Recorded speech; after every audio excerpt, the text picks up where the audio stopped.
Karena nggak ada bapak-bapak dan ibu-ibu memberikan hutang kepada bank, ke lembaga keuangan syariah. Nggak ada bahasanya bapak ibu memberi hutang. Bahasanya dirubah dengan titipan, pakai akad wadiah. Karena kita orang yang punya uang, Pak. Pertama tuh kita tuh masyarakat tuh punya uang, nitip kepada bank. Berubah ya dengan bahasa di situ titipan. Jadi ini ada masuk di sini titipan. Ada riba nggak di titipan nih? Padahal tadi riba cuma 2. Titipan. Sudah itu Bapak Ibu sekalian, bahasa yang lain ketika Bapak Ibu sekalian datang ke perbankan, apa yang muncul dari bahasa lisan kita? Kalau kita mau ke bank, Pak, mau ngapain, Pak? Ini yang tadi yang punya uang. Kalau yang sedang nggak punya uang, Pak, ini kita pengusaha di sini nih. Hah? Mau pinjam uang. Padahal tadi riba cuma 2, Pak. Ada di hutang dan dijual beli. Pinjam ada riba nggak? Nah ini. Jadi ada satu titipan, yang kedua pinjaman. Maka semua berani datang ke bank dengan bahasanya pinjam.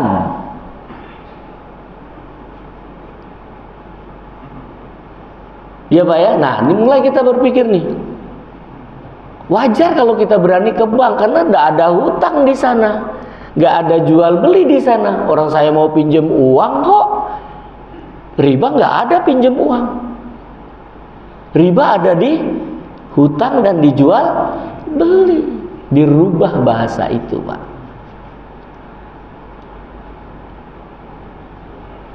Iya Pak. Ini dampaknya luar biasa loh Pak. Makanya kita masih banyak nih. Apalagi kalau saat ini kalau Bapak buka HP, Bapak buka aplikasi, itu muncul Pak, pinjol-pinjol itu Pak.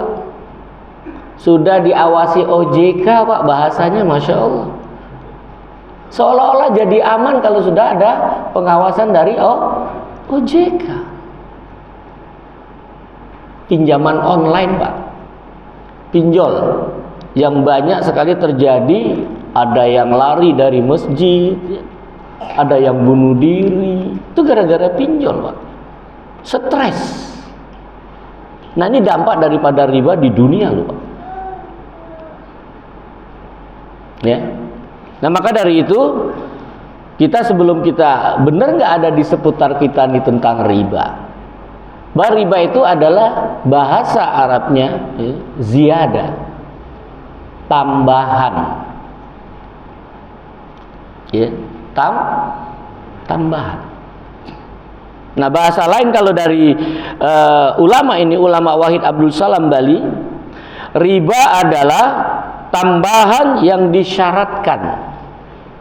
Jadi ada syarat. Ya, jadi riba itu tambahan yang dipersyaratkan terhadap pokok tanpa ada transaksi pengganti yang disyaratkan. Jadi contoh kalau kita saat ini ada uang, saudara kita ingin berhutang, tapi bahasa di masyarakat ingin pinjam gitu Pak ya. Padahal pinjam nggak ada riba nih, ya, maka diplesetkan seperti itu. Nah, saudara kita ingin berhutang sama kita. Ya. Kalau dia tidak ada syarat apapun, itu tidak riba, Pak. Mas apa namanya, Mas? Mas Fauzan, kemenangan ya. Mas mudah-mudahan jadi orang yang menang nih. Mas Fauzan, saya ingin berhutang 50.000. Ya. Ada uangnya, Mas? Ada? Mana?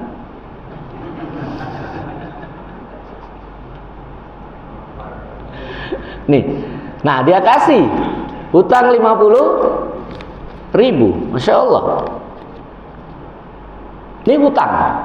Jadi ini jadi milik siapa? Masih milik Mas Fauzan atau sudah milik saya? Hah? Milik Mas Fauzan atau milik saya? Milik saya. Ya, milik saya. Itu yang namanya berhutang. Jadi berpindah hak kepemilikan. Mau saya beri, mau saya belanjain, ini hak.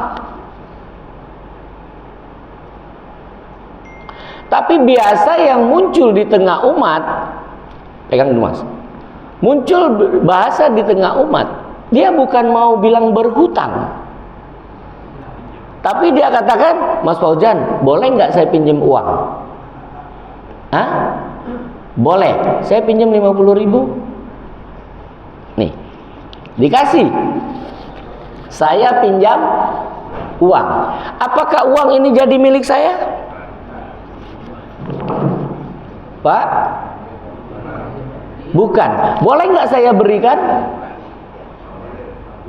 Bolehkah saya belanjakan? Nggak boleh, Pak.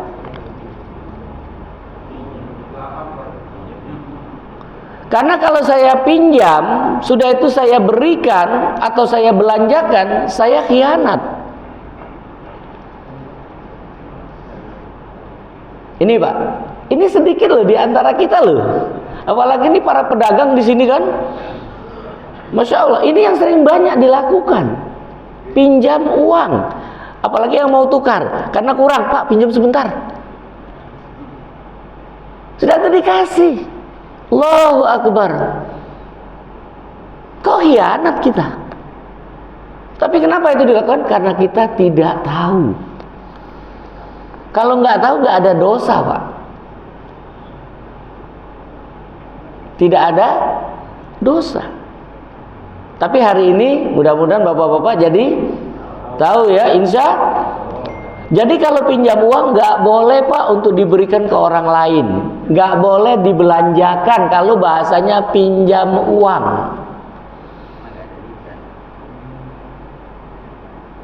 Ya, ini pinjam. Karena kalau kita pinjam, itu yang kita kembalikan sesuai dengan bentuk aslinya. Ini saya pinjam tadi kan, saya pulangin Pak. Saya pulangin. Padahal uang itu tugasnya hanya untuk membeli, untuk memberi. Itu tugasnya uang. Tapi kalau dia yang namanya bentuk barang, ada barang Bapak pegang, Mas. Saya pinjam HP. Mas, saya pinjam HP. HP untuk telepon. Boleh nggak saya telepon? Boleh. Karena memang tugasnya ini untuk telepon. Ketika Masnya, ketika saya pinjam ini HP, ya, ada syarat nggak? Ada syaratnya nggak saya pinjam ini? Nggak ada. Ketika dia tidak ada, saya telepon, itu namanya aria. Namanya aria. Tapi ketika Mas Fauzan kasih syarat, boleh pinjam HP kalau ini isi pulsa ya, atau kalau 1 jam atau 1 menit atau 10 menit bayar ya 10.000, boleh. Itu namanya apa? Ijaro, sewa. Ini pinjam. Pinjam barang. Artinya kalau dia tidak punya syarat, namanya aria. Kalau dia ada syarat, namanya ijaro. Yang ini sosial, yang ini jadi bisnis, komersial.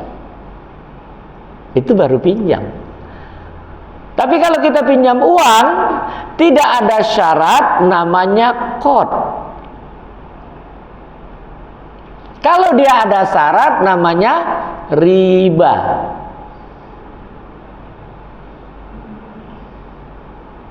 Nyambung Pak? Nyambung ya? Nih, kira-kira dapat gambaran Pak? Jadi kalau kita nanti datang ke bank, itu kita pinjam uang atau mau berhutang Pak? Nah. Bahasa di masyarakat selalu benar kata Bapak, pinjam. Padahal uang itu ingin kita gunakan. Pinjam tadi boleh nggak kita gunakan Pak? Nggak boleh, hanya cuma diliatin doang. Nanti dikembaliin. Itu kalau bahasanya pinjam. Tapi kalau barang, apa manfaat dari barang itu? Itu boleh dimanfaatin, karena nanti barangnya dikembalikan. Misal saya pinjam mobil, boleh nggak Pak? Boleh. Ada syarat nggak? Kalau tidak ada syarat namanya aria. Kalau ada syarat namanya ijaro atau sewa. Maka banyak berkembang rental tuh, sewa mobil. Boleh. 1 jam 1 hari boleh 350.000 1 hari 12 jam. Lewat 1 menit kena denda. Boleh. Karena ini akad amanah. Karena ini bukan hutang. Jadi pinjam sama hutang sama atau beda? Tapi di masyarakat sering dikatakan sama. Nah itu ada riba di antara kita tanpa kita sadari Pak. Kita pinjam uang tapi kita belanjain.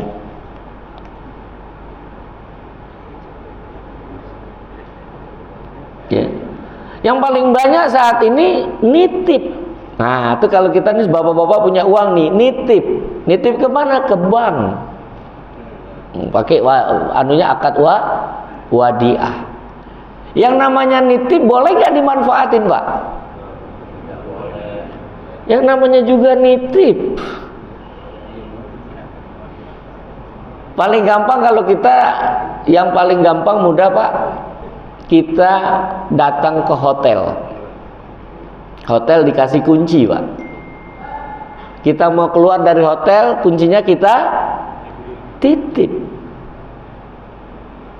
Nah itu yang namanya nitip Pak. Bayar enggak? Enggak, nitip punya hotel kok. Kita titip daripada kita hilang. Kalau hilang kita minta dibebani sama hotel, suruh ganti.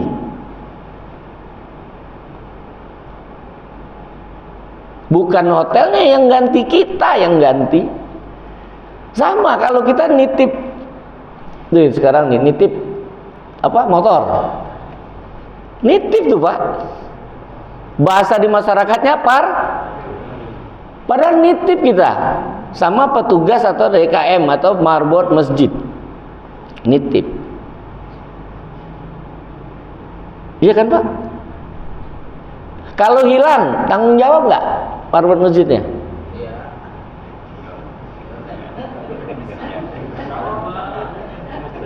Nggak ada tanggung jawabnya Pak, karena dia cuma nitip.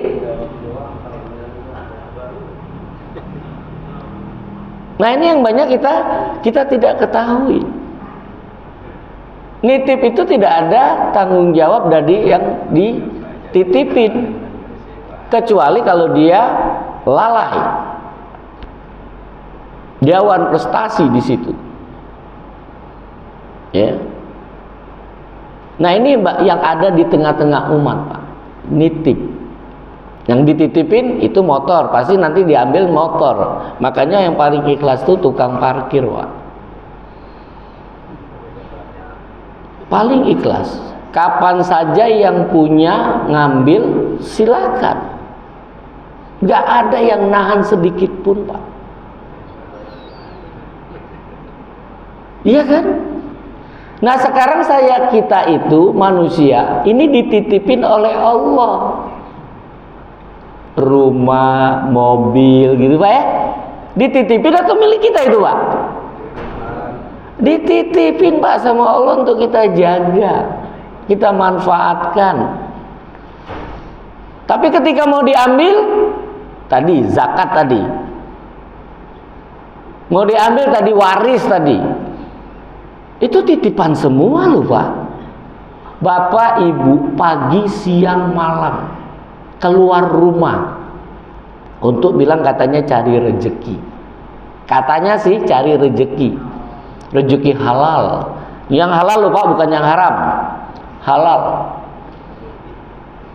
Belum jam 4 udah keluar rumah Pak. Kadang rumahnya di samping masjid.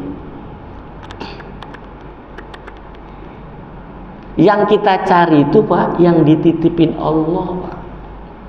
Allah titipin makanan, minuman, pakaian, ini udah jadi jaminan Allah. Tapi begitu banyak kaum muslimin mengejar yang sudah dititipin Allah, yang sudah disediakan Allah. Ini namanya rezeki badan Pak. Yang harus kita cari itu rezeki agama, ilmu dan iman. Ini yang harus kita cari. Tapi ternyata kita banyak salah kaprah. Yang kita cari yang sudah disiapkan. Perhatikan Bapak Ibu sekalian, kita lahir bawa apa? Telanjang Pak. Nggak punya ilmu, bodoh. Tapi sekarang Masya Allah, dengan berkembangnya kita bisa pakaian, kita bisa makan, kita bisa minum. Dari mana? Apa akal kita? Enggak. Ada yang sakit bertahun-tahun dia di tempat tidur bisa makan Pak, nggak kerja, nggak apa. Jadi rezeki itu memang datang. Dan sakit bukan membawa kematian Pak. Sakit itu sebab. Banyak orang sakit nggak mati-mati, ternyata orang sehat mati. Nah hati-hati Pak, karena 1 detik ke depan nggak tahu kita. Nah maka dari itu bahasan jangan ada riba di antara kita ini penting banget Pak. Jangan-jangan kita pelaku riba nggak sadar. Jangan-jangan Pak, kita dititipkan, kita diciptakan Allah hanya untuk ibadah, bukan yang lain Pak. Maka kalau bisa setiap detik kita punya nilai ibadah, setiap detik. Dan kita kalau bisa bermanfaat untuk manusia lainnya. Khairun nas anfa'uhum linnas. Nah sebaik-baik kita, Allah Rasul kabarkan, khairukum man ta'allama al-Qur'an wa 'allama. Sebaik-baik kalian orang yang belajar Al-Qur'an dan mengajarkan. Nah, kita belajar riba itu belajar Qur'an loh, Pak. Belajar hadis. Karena ini yang dilaknat oleh Allah dan Rasul adalah riba. Laknat Rasulullah sallallahu alaihi wasallam akilar riba wa mukilahu wa katibahu wa saidaihi wa qala hum sawa. Jadi ada 4 yang dilaknat oleh Rasulullah sallallahu alaihi wasallam. Yang pertama, siapa pelaku riba itu? Yang makan dari uang riba. Yang makan dari uang riba. Siapa dia? Bank konvensional. Bank konvensional pegawainya ya, yang dapat gaji dari bank konvensional. Sudah itu siapa lagi yang makan dari uang riba? Nasabah bank konvensional. Jadi orang-orang atau nasabah-nasabah masyarakat yang menempatkan dananya di bank konvensional setiap bulan dapat bunga. Nah, itu makan dari uang riba. Koperasi konvensional. Rentenir, nah, itu yang ada di seputar bapak-bapak. Rentenir yang memberi hutang dengan syarat di awal ada tambahan. Nih, kelompok pertama. Kalau kelompok kedua yang memberi makan riba. Siapa dia? Bank konvensional. Yang kedua, masyarakat yang berhutang kepada bank konvensional. Masyarakat yang berhutang kepada koperasi konvensional, masyarakat yang berhutang kepada rentenir, itu mereka yang memberi makan riba.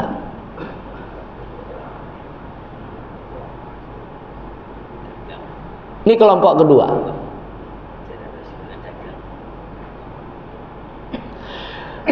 Kelompok ketiga, penulisnya. Siapa penulisnya? Profesi yang menulis ini adalah notaris. Notaris yang mencatat, yang membuat format akad dengan perbankan konvensional. Antara masyarakat dengan bank, ditulis itu di akad. Yang menulis akad itu adalah notaris. Ini profesinya. Nah, jadi notaris yang berhubungan dengan bank konven ini kena nih. Kena pelaku riba juga. Sudah itu apa? Pegawai-pegawai yang dia posisinya di akuntansi, di pembukuan, yang mencatat transaksi riba. Dia pegawai, mungkin di Departemen Agama, ya, mungkin di pemerintahan, mungkin di perusahaan swasta gitu. Dia pegawai pembukuan, mencatat bahwa perusahaannya atau ininya berhubungan dengan perbankan konvensional, mencatat akad riba. Kena dia. Ya. Ini para pencatat transaksi-transaksi riba. Yang keempat tuh 2 orang saksinya. Nah, bapak-bapak kalau ada teman bapak minta kawanin ya untuk transaksi riba, jangan mau ikut, Pak. Jangan mau jadi saksi.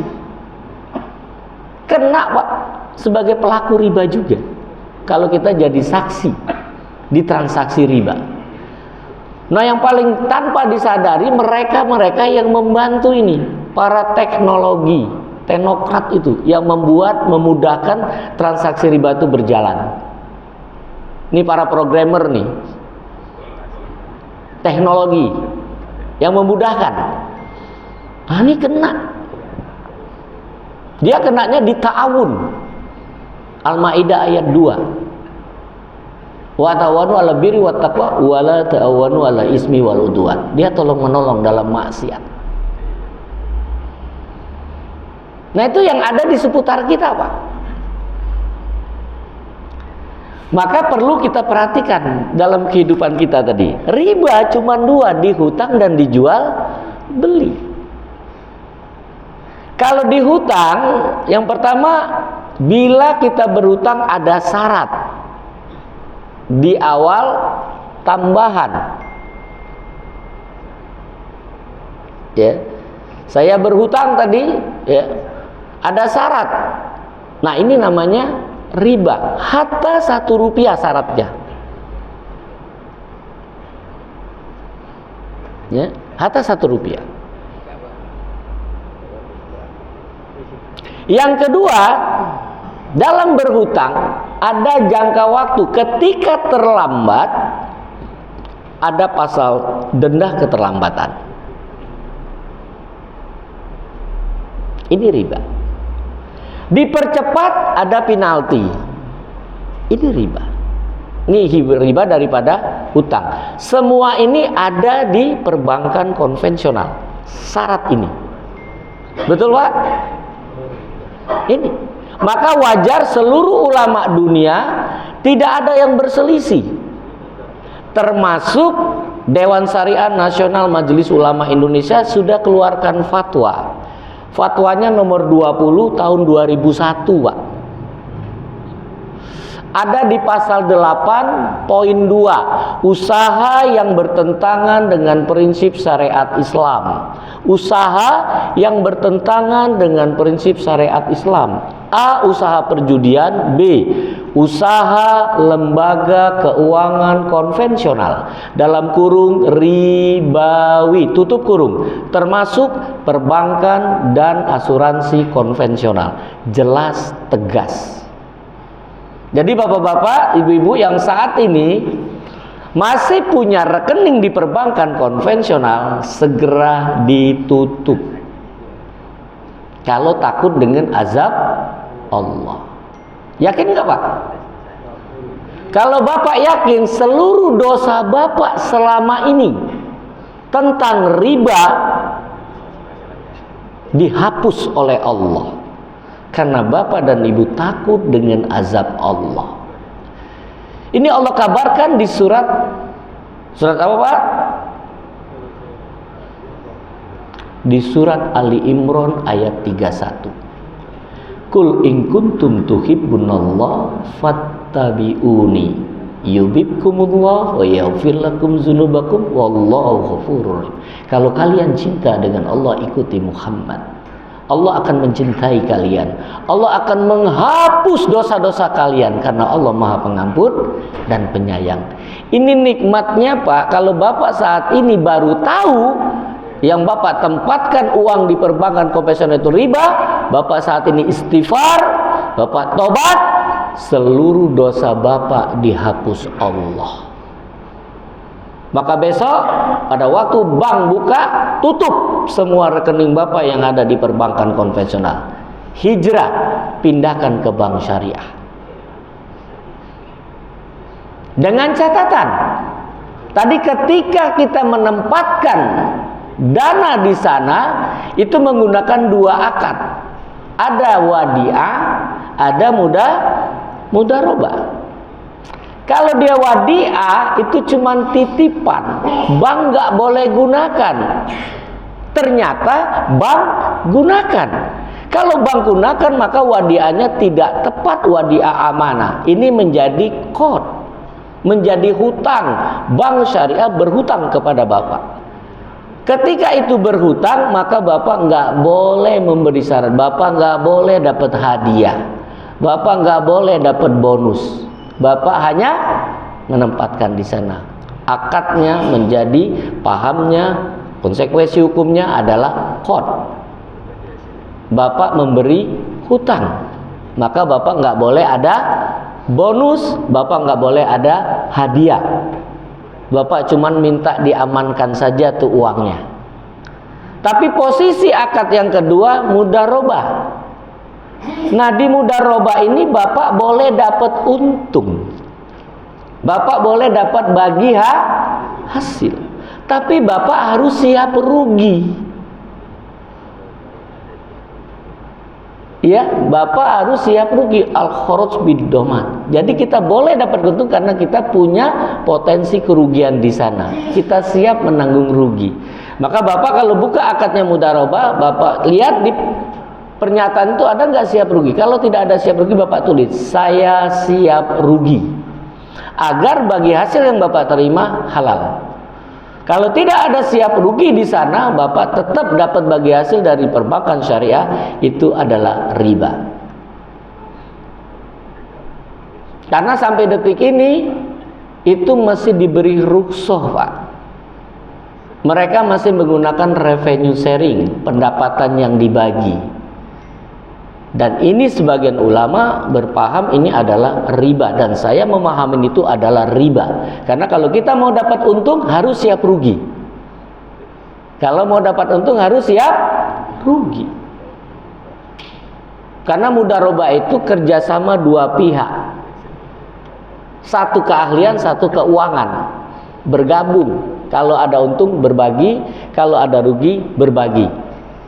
Kalau untung berbagi sesuai nisbah, kalau rugi berbagi sesuai porsi modal yang ditempatkan.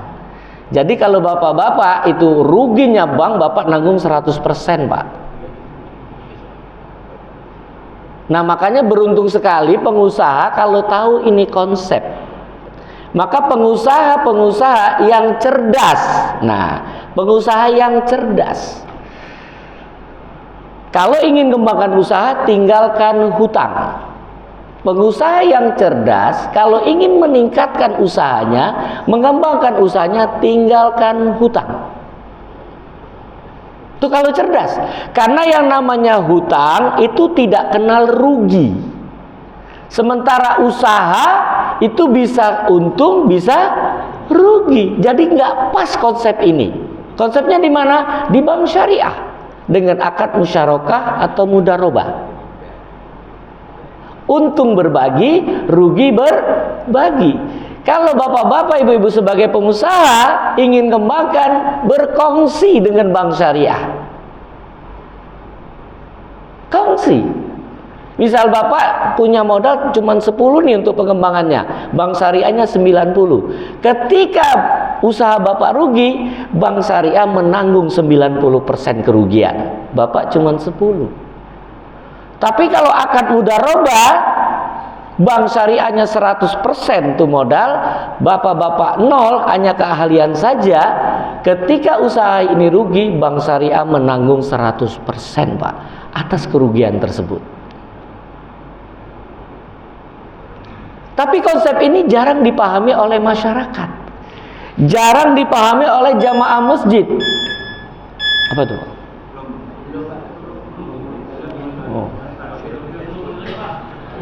Oh iya. Tadi karena ada tanya jawab Pak ya. Jadi ini ya, ini konsep. Maka tadi kalau sudah dihutang kita sudah tahu, maka dijual beli ada riba juga Pak. Ribanya untuk barang-barang ribawi, komoditas riba. Nah, komoditas riba ini dibagi 2 ilat. Ilat pertama itu alat tukar. Alat tukar emas dan perak. Dikiaskan uang kertas saat ini. Maka ini satu ilat, alat tukar. Yang kedua ilatnya bahan makanan pokok. Gandum, syair atau jawawud, kurma dan garam. Nah, bila dalam satu ilat yang sama, emas dengan emas, perak dengan perak, rupiah dengan rupiah, ketika terjadi pertukaran ada 2 syarat harus terpenuhi. Dia tidak boleh ada yang berselisih, dan penyerahannya harus sama. Mislan bimislin, yadan biyadin. Jadi kalau terjadi tukaran emas lama dengan emas baru, ini harus sama gramnya. Gak boleh ada yang berlebih. Kalau ada yang berlebih, riba. Terus yang kedua, penyerahannya harus bersamaan. Nah, ini sering terjadi di kita uang kertas saat mendekati Idul Fitri. Bapak-bapak pengen kasih istri dan anak-anaknya uang baru. Betul Pak? Nyenengin hati Pak ya, padahal sama tuh nilainya. Tapi dapat uang baru tuh seneng banget. Maka bapak-bapak tukar di jalan-jalan banyak tuh Pak. 100.000 ditukarnya berapa? 110, ada yang 90 dengan 100.000 atau 100.000 dengan 110 gitu ya. Ini riba. Riba fadl. Oh enggak, saya tukarnya ke bank. Kalau ke bank kan 100 sama 100 kan? Berarti ini Pak, kalau Bapak tukar bisa juga lewat kawan. Ah ini kena Pak, karena tidak bersamaan. Nah kalau dia ke bank, Bapak tukar nih, ya, tellernya dia menghitung dulu. Pas menghitung kebelet, dia ke kamar mandi dulu. Baru dia kembali, baru kasih ke Bapak. Ini kena riba Pak, karena dia tidak bersamaan. Nah solusinya gimana? Bapak buka rekening di bank syariah. Bapak buka rekening di bank syariah, pagi-pagi Bapak setor. Setelah disetor, diterimanya, ambil pengambilan, minta uang baru. Walaupun dia kemana-mana aman, karena uang kita yang kita ambil. Minta uang baru. Nah kalau ini kita tahu Pak, gampang Pak, karena semua aturan syariat itu mudah. Syariat Islam itu mudah. Ad-dinu yusrun, agama kita mudah. Kalau ada agama kita yang susah, yakinkan bukan dari syariat Islam. Akal kita kemungkinan yang berbicara. Ya Pak. Ya, jadi itu tadi. Jadi perlu Bapak pahamin riba di seputar kita. Padahal yang dipahamin riba itu cuma dua, hutang dan jual beli. Terdistorsi di masyarakat lewat bahasa namanya titipan. Ya, wadiah. Padahal di situ akad qard, akad hutang. Terdistorsi dengan pinjaman. Bahasanya pinjaman online. Padahal itu adalah hutang online. Karena pinjaman mereka tahu nggak ada riba, yang ada riba hutang. Padahal yang dilakukan adalah akad hutang. Jadi ada di titipan, ada di pinjaman, itu distorsinya. Ya. Sudah tuh Bapak tambah sadar, arisan. Arisan boleh apa enggak, Pak?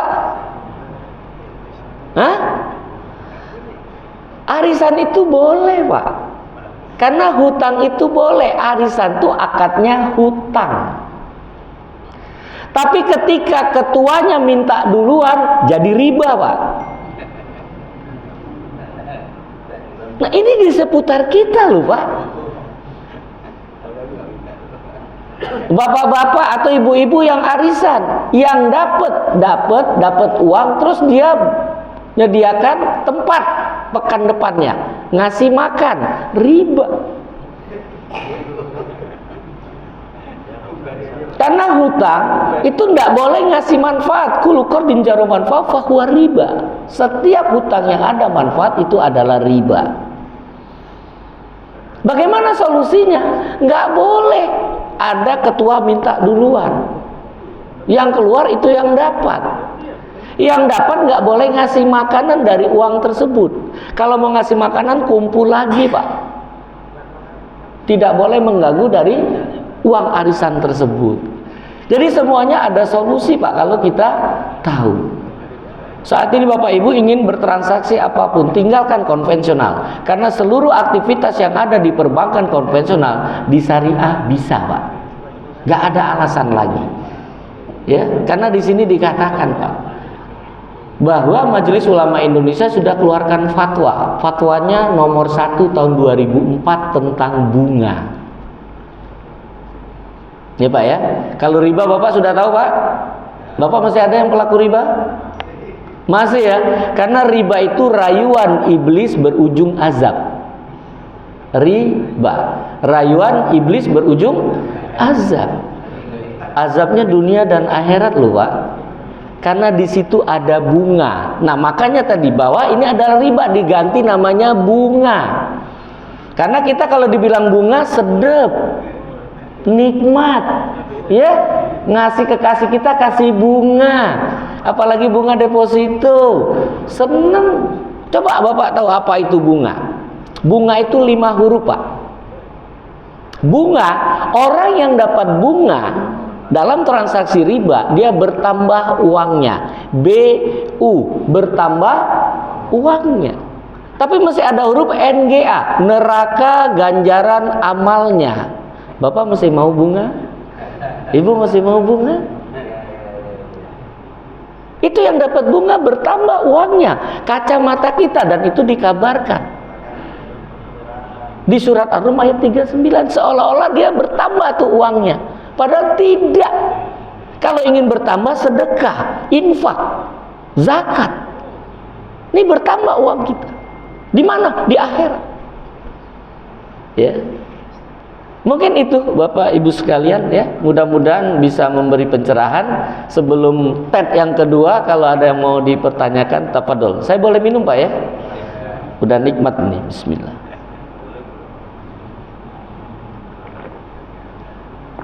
Silakan ya. Bapak dulu kan, Pak. Bagaimana kalau kita Bentar, Pak. Waalaikumsalam warahmatullahi wabarakatuh.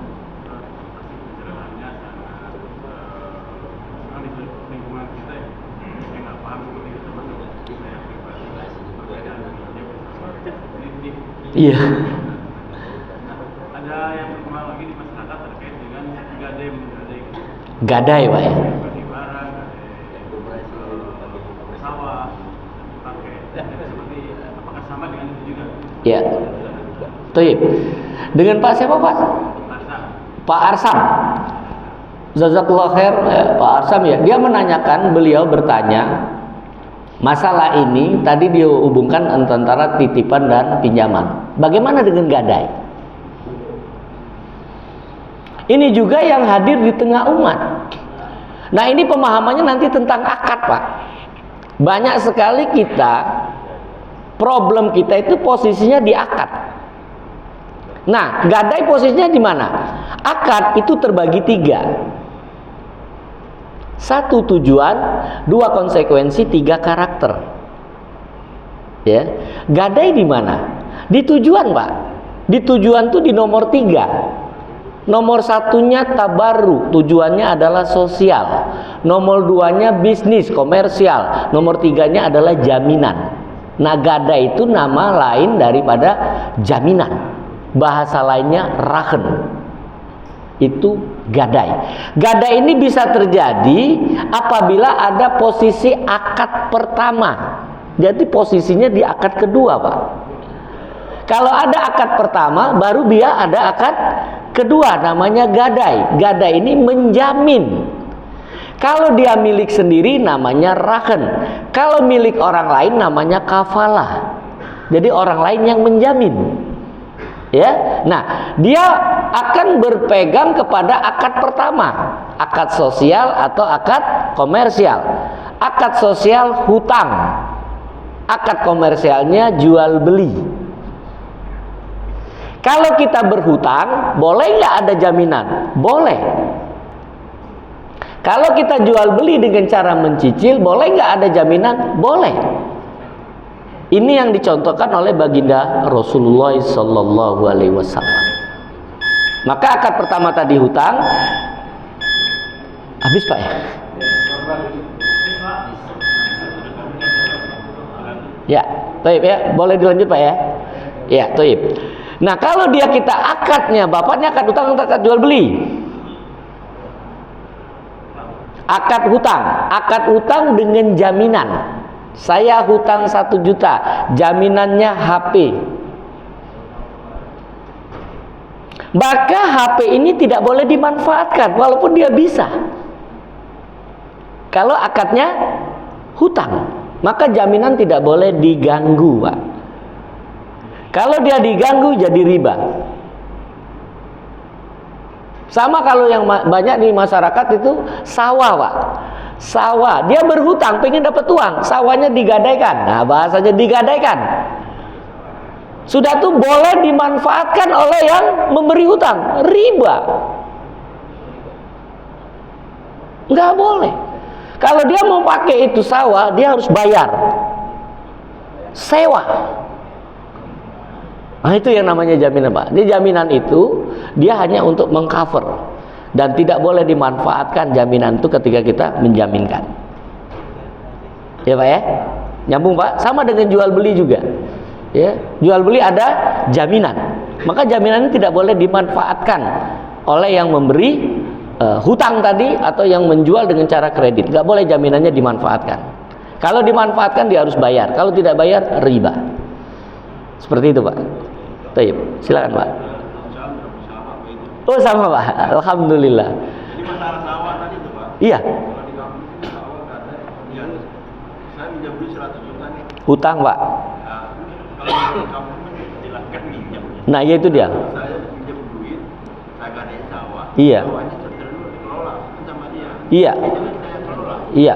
Kita kelola duit, kita dapat untung. Iya. Dia kelola sawah kan juga dapat hasil. Iya. Itu riba Pak. Nah, itu riba. Iya. Jadi solusinya bagaimana Pak? Iya. Jadi solusinya Bapak bisa saja Bapak jual itu sawah Bapak. Kan sawah. Kan Bapak katanya punya sawah. Kan Bapak punya sawah. Jual kan sayang juga Pak. Hah? Untuk anak keturunan kan sayang juga sawah sama. Enggak, pertama kan Bapak pingin kan? Ya kan? Jual. Bapak dapat uang. Tapi kan sayang, gua kan pingin punya sawah. Gitu kan? Bapak kerjasama dengan yang punya uang. Kerjasama Pak. Bapak modalnya sawah, dia modalnya uang. Ada hasil berbagi. Ya kan? Kalau rugi, dia rugi uang, Bapak rugi waktu. Sama Bapak nggak menghasilkan. Jadi di dalam konsep syariah mudah Pak kalau kita tahu. Tadi yang saya bilang ketika Bapak bilang kata saya pinjam uang, Bapak nggak boleh manfaat itu uang, karena Bapak cuma pinjam. Karena pinjam ini konsekuensinya memang mengikat dua pihak, tapi karakternya pinjaman itu tidak berpindah hak kepemilikan. Sama dengan kongsi tadi, tidak berpindah hak kepemilikan. Yang berpindah apa? Kalau kita hutang, itu berpindah hak kepemilikan. Jual beli, berpindah hak kepemilikan, Pak. Tapi kalau pinjam, tidak berpindah hak kepemilikan. Kongsi tidak berpindah hak kepemilikan. Ya Pak ya. Jadi tepat Bapak itu kongsi Pak. Bapak karena Bapak punya sawah, Bapak kurang modal, fulusnya kurang. Nah kongsi dengan yang punya fulus. Untung berbagi, rugi berbagi. Sesuai porsi modal yang ditempatkan. Seperti itu. Taib. Masih ada lagi Pak? Masih boleh Pak? Boleh. Taib. Silakan Pak. Sebentar Pak, yang ini. Ya. Apa tuh Pak? Kenceng, kurang dengar. Ya, saya mau tanya mudarobah di bank. Hukum mudarobah. Bagaimana kita tahu bisnis yang dijalankan itu bisnis yang halal? Iya. Cuman itu aja. Dengan Pak siapa? Dani. Pak Dani. Pak Dani nanya bagaimana bisnis akad mudarobah di bank syariah. Dan bagaimana kita mencari tahu itu. Betul Pak ya? Bank syariah untuk dia muncul label syariah itu wajib ada dewan pengawas syariah. Jadi yang namanya syariah itu dia ada dewan pengawas syariahnya Pak, yang mengerti hukum-hukumnya. Dan praktisi perbankan syariah dia harus merujuk kepada undang-undang perbankan syariah dan fatwa Dewan Syariah Nasional Majelis Ulama Indonesia. Dia rujuk di sana. Jadi jelas seluruh aktivitas yang dilakukan perbankan syariah itu jelas akan menjaga akad-akad syar'i. Kalau kita paham tentang akad, kita bisa koreksi. Kalau kita nggak paham, baik sangka. Semua orang itu takut dengan azab Allah, baik sangka kita. Tapi kalau kita paham, kita bisa dialog, kita bisa diskusi. Ketika kita membaca akadnya, ketika kita melihat alurnya. Maka di sini saya sering menjadi partner bagi masyarakat yang ingin tahu benar akad ini sesuai syar'i atau tidak. Karena saya pernah ada di dalam dan saya menguasai undang-undang dan fatwa. Jangan sampai kita nggak tahu tapi menghukumin. Nah ini jadi fitnah. Karena begitu banyak masyarakat mengatakan bank syariah lebih haram dari konven. Ketika saya tanya orang tersebut nggak paham dia dengan akad, tapi berani berfatwa. Iya kan? Nah jadi kalau misalnya ada yang kepingin tahu, insya Allah semua perbankan syariah ingin jalankan sesuai syariah. Tapi apakah dia memahami atau tidak? Wallahu alam. Sama seperti kita. Ketika kita sudah sebagai seorang muslim, padahal muslim kita karena orang tua kita. Jarang kita belajar. Kalau yang belajar dia tahu, ya. Ketika sholat sendirian dia pasti cari sutro. Itu yang belajar. Yang enggak di tengah-tengah dia sholat. Terus kita hukumin, nggak boleh. Jangan-jangan dia belum tahu. Gitu. Ya kan Pak? Nah, mana yang ada perbedaan gitu jangan kita hukumin. Kita cukup menyampaikan wa ma arsalnaka bil haq basiro wa nazir. Ya. Jadi insya Allah semua transaksi mudarobahnya aman. Ya. Nah, yang paling penting yang ada sudah jelas kasat mata dan bisa dilihat dari undang-undang dan fatwa. Akad mudarobah di bank syariah, ketika antum menempatkan dana masih ada riba di sana. Riba nasiah namanya, karena di situ tidak ada pernyataan siap rugi. Tapi ketika bapak-bapak dan ibu-ibu menggunakan dana dari bank syariah dengan akad mudarobah, maka di situ bisa menggunakan akad siap rugi. Bank syariahnya siap rugi. Nah, kenapa ada di situ ada rukshoh dari ulama bahwa bangsa kita ini nggak siap rugi. Tapi ternyata di masyarakat kebalik, bank syariah yang nggak siap rugi. Padahal yang nggak siap rugi itu siapa? Masyarakat. Jadi masyarakat yang sudah duduk di taklim, ketika buka rekening di bank syariah, kalau dia baca tidak ada pernyataan siap, dia tulis, saya siap rugi, maka hasil mudharabah kita halal. Wallahu a'lam. Ya Mas? Toyib. Ya silakan Pak. Waalaikumsalam warahmatullahi wabarakatuh.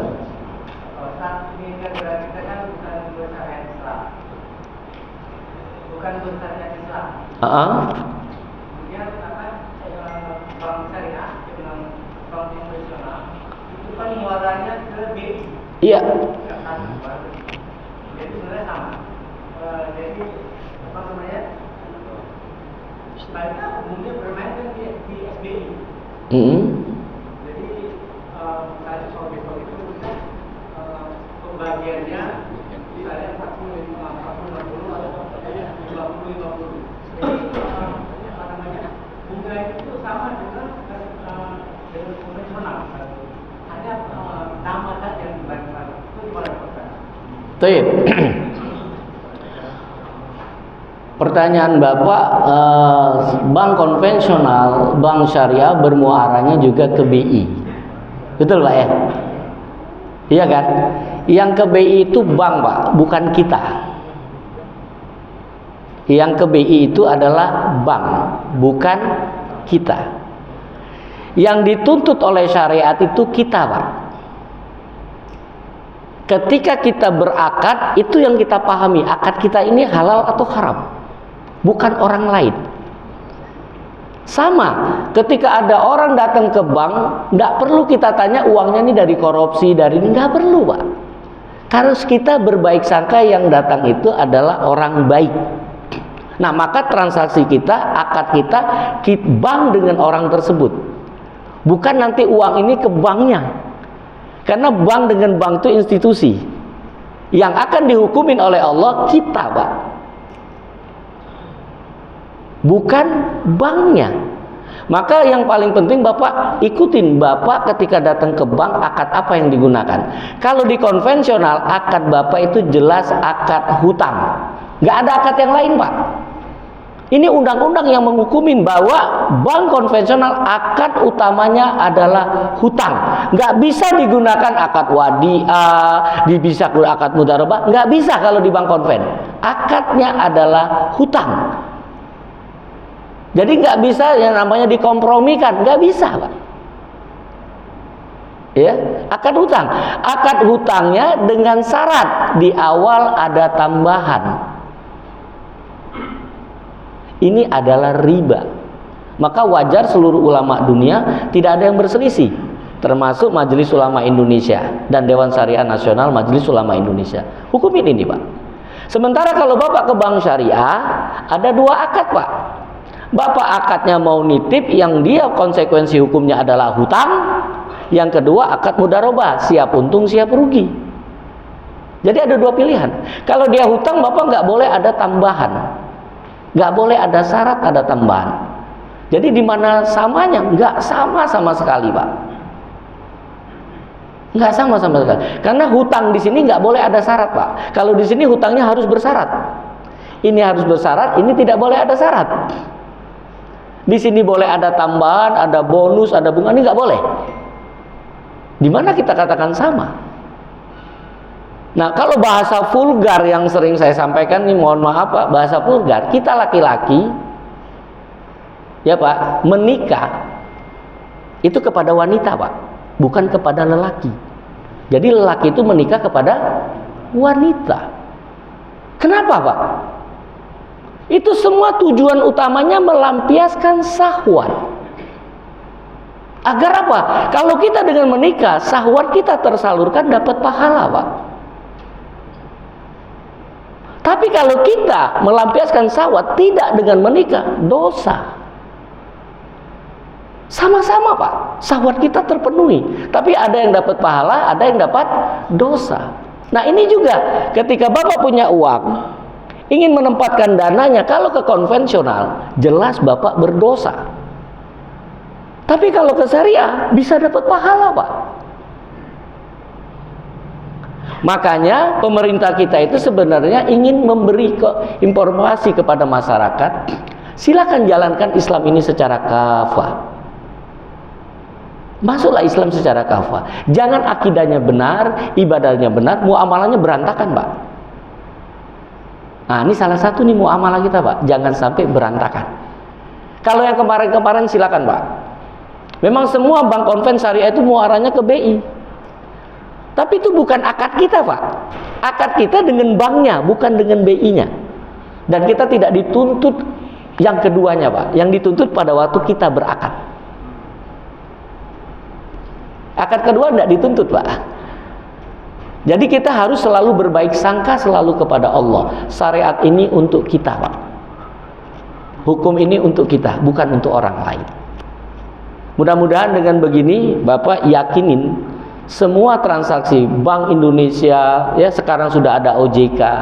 Orang tahu Bank Indonesia, kita ganti dengan Bank Islam. OJK, orang bilang Otoritas Jasa Keuangan, padahal itu jangan konvensional. Udah dikasih tahu, Pak. Kita harus pilih syariah. Iya kan? OJK kan jangan konvensional ya. Iya, jadi kita pilih syariah, Pak. Karena semua aktivitas kita yang selama ini ada di bank konvensional itu bisa di syariah. Jadi nggak ada alasan lagi saat ini. Dan alhamdulillah sejak saya keluar dari bank konvensional, saya cuma pegang syariah, Pak. Saya bisa lihat Indonesia, saya bisa lihat dunia, Pak. Karena cuma takut dengan azab Allah. Wallahu alam, mungkin itu Bapak Ibu sekalian. Karena waktu juga, mudah-mudahan ini bisa memberikan pencerahan. Kalau ada kebaikan semuanya datang dari Allah, Pak. Kalau ada yang salah yakinkan ini pribadi Abu Muhammad Duyono Kusen Al-Jambi. Sering disingkat dengan AMDK Al-Jambi. Itu tadi nama Abu Muhammad Duyono Kusen Al-Jambi. Tapi untuk dakwah kepada antum sekalian, antum bisa buka di YouTube nanti AMDK Al-Jambi. Di situ artinya apa? AMDK itu amalnya mengajak ditutupnya konvensional. Jadi hari-hari amal saya tuh mengajak ditutupnya konvensional. AL itu amal lainnya. Apa amal lainnya? Jambi. Orang tahu saya lahir di Jambi. Tapi untuk dakwah Jambi adalah jangan Anda menolak bank Islam. Ya, jadi Jambi itu apa? Jangan Anda menolak bank Islam. Mudah-mudahan kita semua bisa bersama-sama melakukan perubahan. Amin. Insya Allah ya. Iyalah, kita kan harus selalu melakukan perubahan ya. Mudah-mudahan itu saja. Kita tutup dengan doa kafaratul majelis. Subhanakallahumma wa bihamdika asyhadu an la ilaha illa anta astaghfiruka wa atubu ilaik. Assalamualaikum warahmatullahi wabarakatuh.